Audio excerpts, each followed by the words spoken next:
Home sellers, if the number one mistake most of you make is overpricing, what's the number two mistake? I'll give you a hint.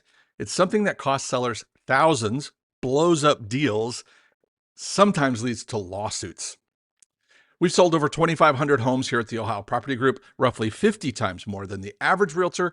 And today, I'm going to show you why full disclosure isn't just the right thing to do. It's the profitable, practical thing to do. Using two different seller stories, I'll show you how to weaponize disclosure, flip the buyer psychology, and how to turn scary inspection reports into very, very powerful selling points. Trust me, you do not want to miss this episode. Welcome to Talking Realty, the podcast for home sellers who want to make more money, save time, and avoid headaches. I'm Glen, realtor and founder of the Ohio Property Group, where we do the same things as traditional realtors, but instead of charging 6%, we charge a low, flat fee. So you keep a lot more money and you still get better results. Much better results, by the way. Check out the free seller tools at talkingrealty.com. And if you love the show, hit that subscribe button. All right, let's get to it.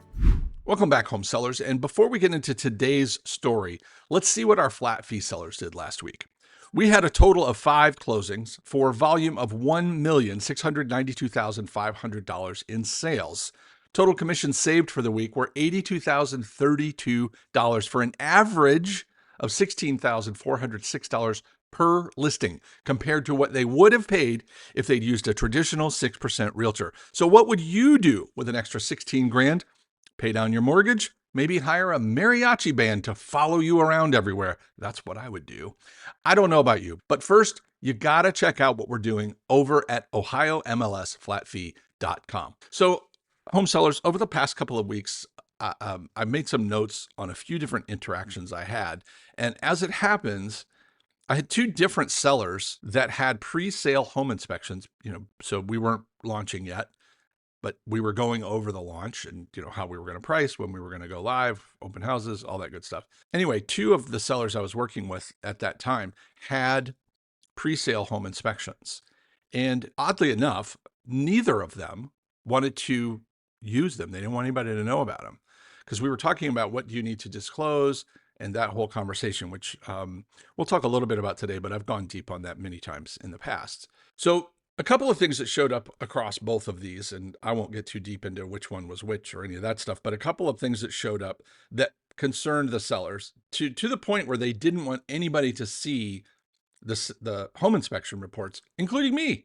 I'm like, send them over. Like, no, I don't want you to see them. Like, well, what could possibly be so bad in there? So turns out one of them had a reference to double tapped breakers in the electrical breaker box, which is it gets called out every time it's noticed. So we're not going to avoid it. So we need to deal with it. We've got one that had a swimming pool that he didn't open for the season. For whatever reason, it's a long story. He didn't open the swimming pool. So the inspector made note of that. Swimming pool should be checked out. Okay.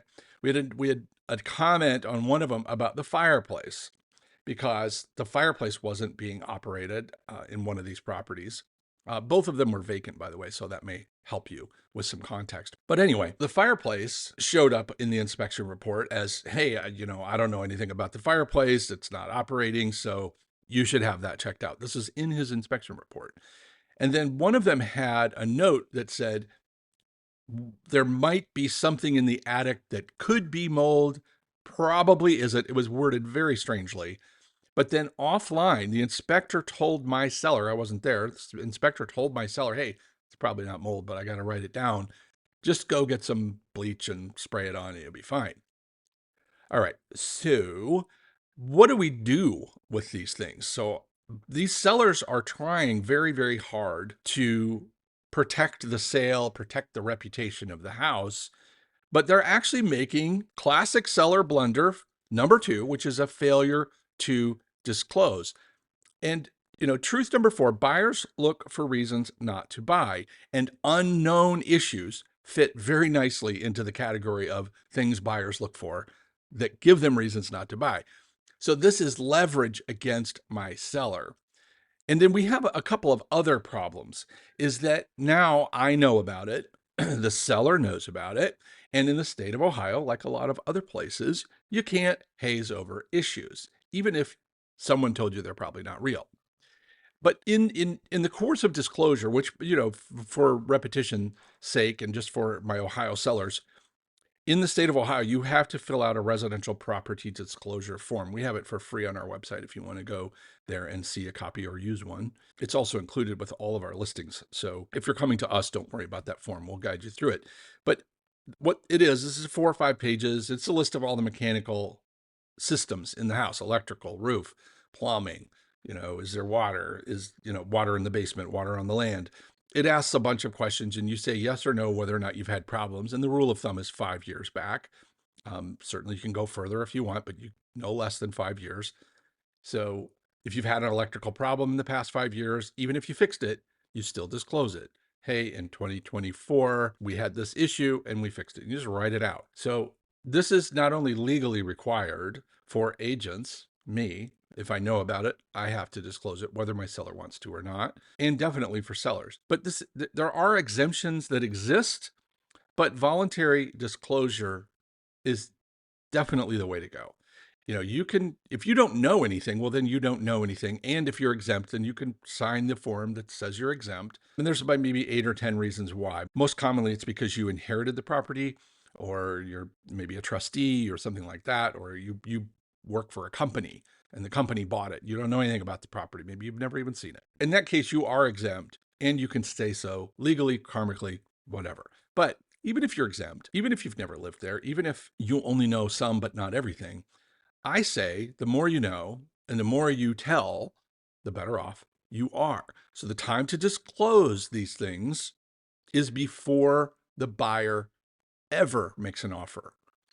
Because once the buyer makes an offer, now we're negotiating. But if you've disclosed all of these things, 2 things happen. Number one, you've increased the trust with that buyer, and that's going to net you a smoother closing and probably a better offer. But the other reason is because once you've disclosed something in writing to a potential buyer prior to the offer, they can no longer use it as leverage against you. So they can certainly talk about it during the offer. Well, you said you have this issue that's not corrected. We've accounted for that. But if you've disclosed it, they made a deal later on in the deal or after the deal, they can't come back on you. These buyers can't come back and say, well, we want a discount because of this, or we want money back because of this, or we want to sue you because of this problem. Now, it doesn't mean they can't sue you. This is America after all.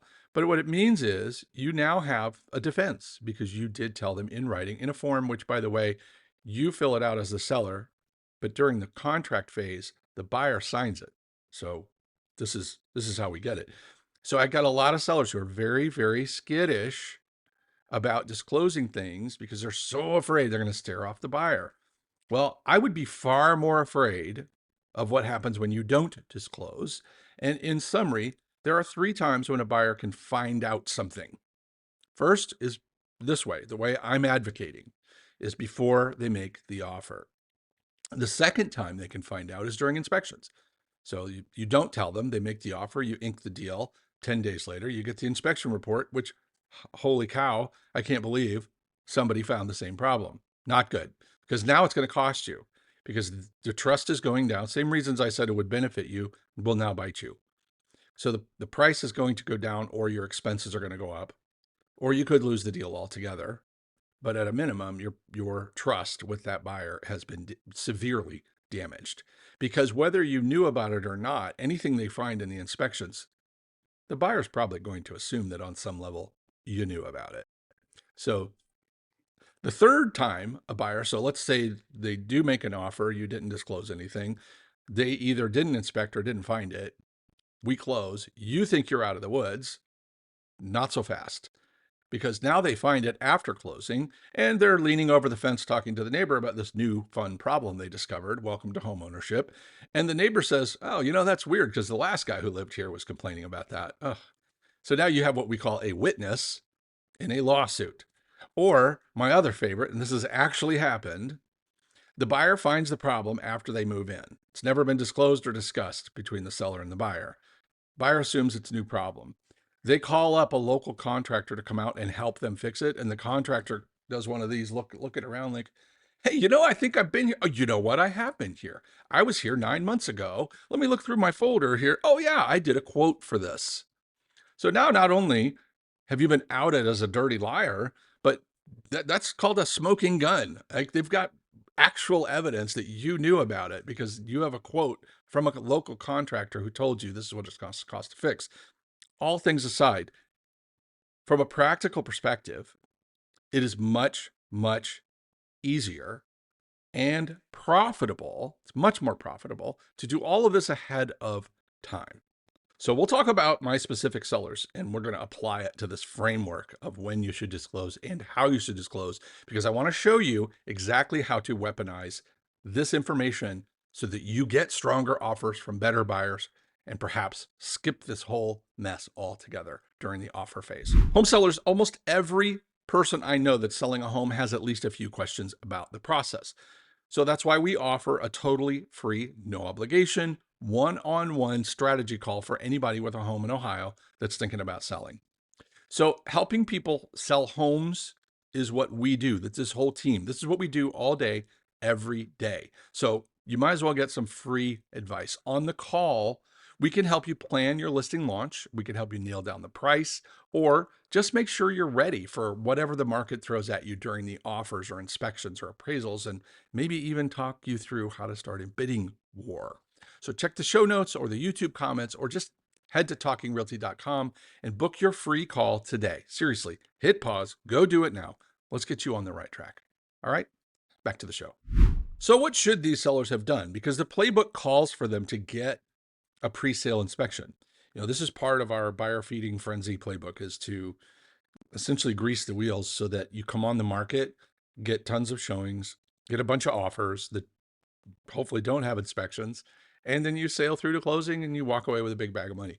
That's our buyer feeding frenzy plan. So these sellers very wisely went ahead and got pre-inspections done and then decided to bury them in the backyard, so to speak. So a couple of things. When you're going to do this play, which is the pre-sale inspection, and you absolutely should do it, what do you do with that report? Besides always getting one, and even if you're doing an as is, or maybe even especially if you're going to go as is, I did a whole episode on as is selling, and I will tell you in there, the smart money is to get a pre-sale home inspection. Show everybody where the warts are so that you can truly sell it as is. Another one is to be present. So we want to avoid all of the, hey, I didn't know how to open that door. I couldn't get in the attic. I couldn't get in the basement. Couldn't get the furnace turned on. Inspectors don't know the quirks of your home. You should be there, because what will happen if you're not there is you're going to get a bunch of notes like, hey, this doesn't work. They'll just say it doesn't work. My favorite. Instead, you could show them how it works and they'll be like, oh, that's really cool. And it works. Or, hey, I don't know enough about furnaces. I don't know how to make that fireplace turn on. Well, if you're there, you can show them that it works. So be there so we don't have unnecessary things in the report that we have to explain later, because we're going to do that. The other thing is, when you get the report back, I want you to go through it and make a list of all the issues that were called out. Just make a complete list. Usually they include a summary, so certainly use that if you don't want to start this over. But if they don't, make a to-do list of everything that should be done based on what was in the report. Then go through and decide what you're going to do about it. Because here's the thing, if you're not going to fix it, you still have to disclose it. If you're going to fix it, you still have to disclose it. So we're going to disclose all of these items, and there's a couple of ways we could do that. We could spell everything out on the property disclosure form that the state gives you, but it's got not much room to write. So if something applies from there, you can just put see inspection report attached. You could even give them usually they have like a decimal series, like it's like the Dewey Decimal System. I don't know why they all use it, but it's like item 17.1A4.2 or something. That's kind of how most of them are labeled. So you can reference inspection report from whatever date, attached item 17.4A7 period 2 4 countersign. I have no idea, but they've always got some weird system. So reference that and then give up the entire report. So in terms of what you're going to do with all these items that they recommend that you get fixed, is you're going to make a choice. The best option is to hire an expert to fix it or test it. So take my mold guy. Okay, we may have mold in the attic. We probably don't. You know what we should do? Ask a mold expert. Get a mold person up there for a few $100s. Trust me, it will save you a lot more than you're going to pay down the road if somebody else says the word mold to your buyer. That is a red flag. light the whole place on fire word. So go do yourself a favor, get a mold person up there, have them give us a report. If there's nothing to report, they're going to say that. And now you've papered it. So they're going to see, might be mold in the attic. And then right behind it is an official report from an expert that says, hey, we tested it on a date after the inspection report. And guess what? Everything's fine. Or no, there is mold, but it's not dangerous. Or there is mold, it is or it isn't dangerous, but we treated it. Here's an invoice showing that we treated it, and maybe even a guarantee that we can pass on to the buyer. That's what I mean. When I say paper it, that's what I'm talking about. Get an expert, fix it, test it, and verify, then paper it, and then shout about it. Tell everybody in the world. Not only do we not have mold, I've got an expert who certified it and guaranteed it. Same if you do termites, same if you, whatever it is you do, paper it with an expert, and then it becomes a feature instead of a problem. Because you know what I'm thinking as a buyer? Yeah, you don't want to say the word mold, but I'm going to shout it. You and I are selling homes. I did this, you didn't. What they're going to say about my house is, holy cow, he doesn't have mold. You know what? I wonder if the one next to it does. They didn't say either way. This guy's got a certificate saying he doesn't have it. I'm not saying go get a certificate for everything, although that would be super cool. But when you get a call out in an inspection report, fix it and paper it. Second thing you can do, if you don't want to go the premium route, you can fix it yourself. Then disclose it, but then give me notes and receipts and before, after pictures. If you went to Lowe's or Home Depot and bought some stuff, then great, give me that. Give me the receipts on that. Show as much paper, as much detail as you can on the fact that you fixed it. But still not as good as hiring an expert.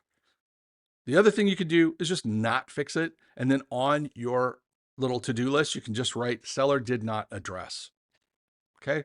At the end of it, you're going to have this big, beautiful packet of stuff that you're going to dump on the buyers, and they're going to be, wow, impressed. So there's a couple of hot buttons and moves that sellers like to do. Go back to our mold for a second. Seriously, spray some bleach on it? What if it is mold? I mean, mold is there because there's moisture and cellulose.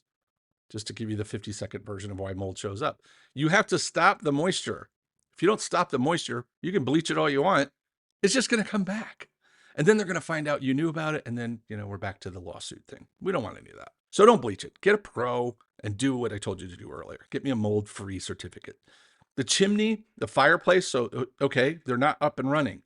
Get them up and running. Call XYZ Pools. Call Super Sweeper Chimney Sweeper guy. Have them come out, service it. Same with HVAC, same with your septic. Any of these things that are huge question marks that are kind of specialty because most home inspectors don't know how to do this. So get somebody who's an expert out there before you sell. Have them inspect it, have them service it, have them give you a piece of paper that says everything is ducky. And then you're going to slap it on with your massive super pack. Electrical. What did we do with the double taps? He called his electrician. And the electrician said, yeah, because of XYZ stuff I don't understand, it's fine. Seller said, can you do me a favor and put that in writing? He said, absolutely. So there it is. So-and-so electrical. Here's his letterhead. Here's his license number, his phone number, his email address. Contact him if you have any questions. Blah, blah, blah. Seller contacted me on such and such about this property and the double taps. Here's the explanation why they're okay. Signed, sealed, delivered, and a little fee to the guy for writing it up. Done. Done. So when you do this ahead of time, first of all, you're not on the clock. All right. When we do an inspection and we find a bunch of latent material, undisclosed stuff like this, or the inspector just raises a bunch of question marks, you are on the clock. We only have a few days, which means nobody's going to have time to get a decent quote. You're not going to have time to fix it, more than likely. The buyer is freaking out. You're freaking out. I'm not freaking out, but maybe everybody else is. So, it's funny. Post-inspection, a big chunk of my job and the team here is just to keep everybody calm because it gets so crazy, but you can skip all that, all right? Buyers will pay you for that certainty. They will love it because when you paper all these things, you hand them a giant inspection report, you not only increase the trust, you save them several $100s, a lot of sleepless nights, and they may inspect anyway, but now it's a he said, because more than likely, they're not going to find the same stuff, or if they do, you're already addressed it. You've already told them about it. But I will tell you 9 times out of 10, when you take all of this stuff, you take your to-do list and you write what you did or what you didn't do, you slap all the paper on it, you put it with your disclosures, you're going to end up with probably 150 pages worth of stuff. And that's okay. That's okay. We're going to overwhelm the buyer with information, which is all they say they want. They may never even read that thing. They may never even look at it beyond a glance and just go, you know what? We can trust this person. Let's just make the offer to waive inspections. And it happens over and over and over and over. This is part of our rebound playbook too. We've got an inspection report that cost us a deal. Like the buyer freaked out and left. Seller's now losing it. I say do that with take that same inspection report, do exactly, take the house off the market for a minute. Let's go address everything. Write it all down. What did we do? What didn't we do? Update the disclosures, put it back on the market, and it almost every time the next offer I get has no inspection contingency. We just skip the whole process, right? We've just rocketed ourselves into the future. Much, much better. Home sellers, this episode of Talking Realty is brought to you by our friends over at Associates Title. This team is shaking things up by focusing on what really matters, which is putting you, the customer, first. So whether you're buying or selling, whether you're investing, whether you're for sale by owner, or working with a realtor, they've got your back with incredible cost savings and the latest technology to streamline the process. Their secure online portal keeps everyone in the loop, from buyers and sellers to lenders and agents, all while keeping your data safe, super important, and keeping the communication crystal clear. So if you're getting ready to make a move, don't underestimate the power and the importance of having a great title company in your corner. Check them out today at associatestitleinc.com or call my friend Ryan Phillips at 614-419-2418. By the way, they operate in many states, not just Ohio, so give them a call. But do not leave your title company choice to chance, and definitely don't let the buyer or their agent make that choice for you. All right, back to the show. So I kind of hinted at weaponizing this inspection with all the paper and your response. And I want to kind of walk you through what that looks like when you're all done. But when it's over, you're going to assemble one packet. It's one PDF. It's one binder. And I would get like a 3-ring binder. I'd pull one down and show you, but I'm pretty sure everybody on YouTube knows what a 3-ring binder looks like. So, and the reason I want it in a 3-ring binder is because there's a couple of things I want you to do with this. So let's talk about the packet first, and then I'll tell you what to do with it. So the first thing in there is going to be your property disclosures. So once all this is done, I want you, the dates are very important. Buyers must be able to connect the date dots if they're like a Sherlock Holmes when it comes to this stuff.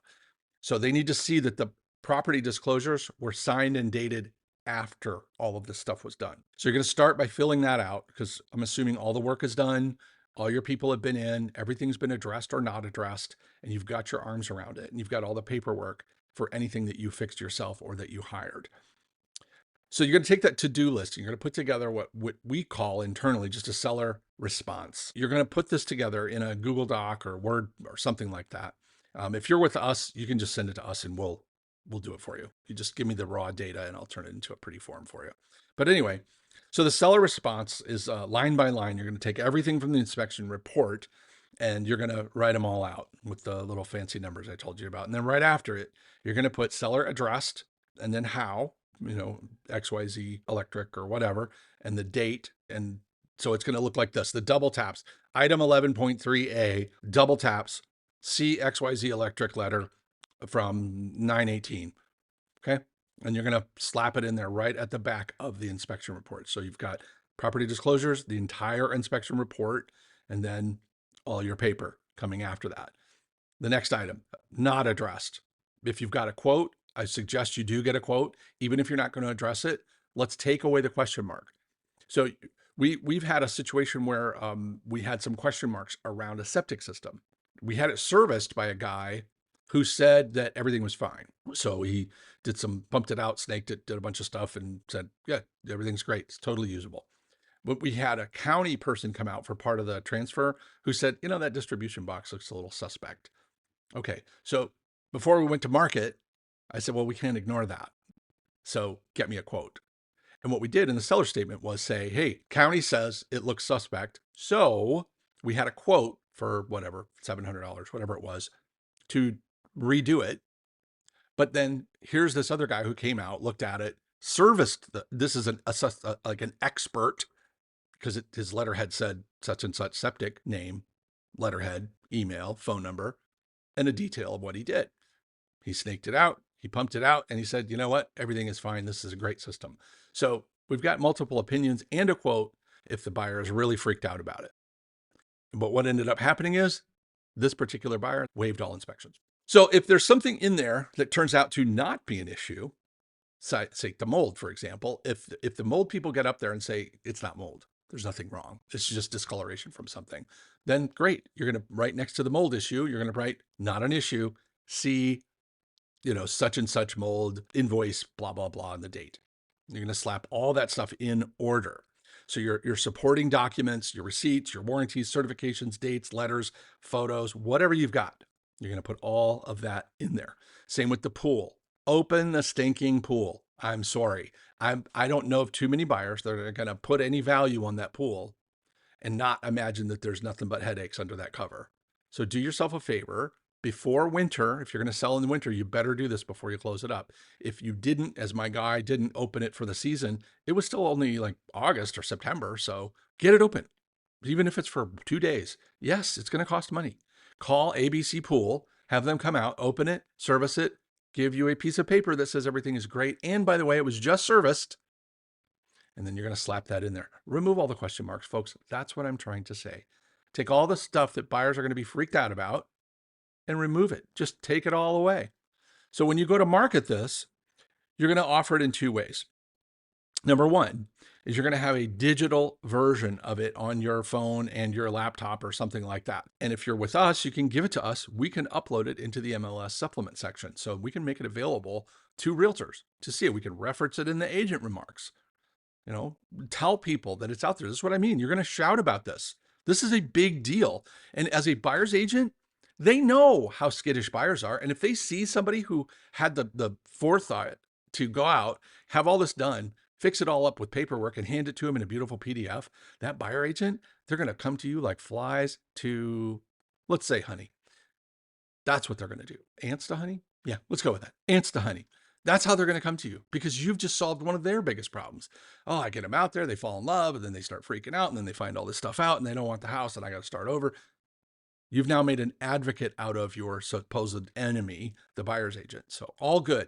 Take that PDF, slap it together in the order I gave you.